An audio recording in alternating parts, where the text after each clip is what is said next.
Hello, what's up mga boss? Welcome back to my YouTube channel, Asil Nikid Hill TV. For today's video mga boss ay gusto ko lang bahagi sa inyo kung anong kahalagahan ng strap ng tsinelas. Kung bakit ko nga ba ito ginagamit, kung paano ko ito ginagamit at kung anong kahalagahan nito. So, yun nga pala mga boss ay nagpapakain tayo ng ating mga alaga at tapos na rin nating bigyan ng pagkain ang ating mga alagang broodhen. Yun, at mapupula na yung kanilang mga mukha. Dahil nakapagpurga na tayo, nakapagturok, at syempre nakapagbigay na rin tayo ng Vitamin Pro sa kanilang tubig.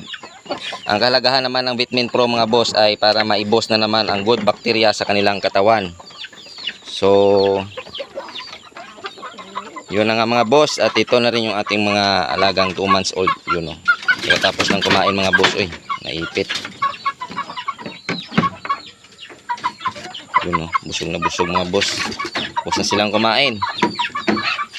So, dumako na tayo dito sa ating alaga mga boss na 5 months old na Asil. Belgian Asil mga boss. Yun. Ito pala yung 5 months old natin na Belgian Asil. At yun yung kapatid niya na broodhen. Na pulet. Yun pala pulet. Yun. Yan yung ibig ko sabihin mga boss. Bakit ko nilalagyan nitong strap ng tsinelas nito. So ang kahalagahan niyan mga boss ay para hindi manibago yung ating mga alaga kapag ito ay ating itanali. Kasi kapag nakacord na ito at hindi sanay na nilalagyan ito, ay sa pakiramdam kasi nila mga boss ay nakikiliti sila. At yan yung nagiging dahilan kung bakit napipilayan o magiging baldado yung ating alaga mga boss. So sa ganitong edad mga boss, 5 months old, ay pwede na natin siyang sanayin, nalagyan ng strap ng tsinelas sa kanyang paa para na hindi na siya manibago pag ito ay ating itinali. So sana ay nakapulutan nyo ito ng aral, yung simpleng tips na ibinigay ko sa inyo mga boss.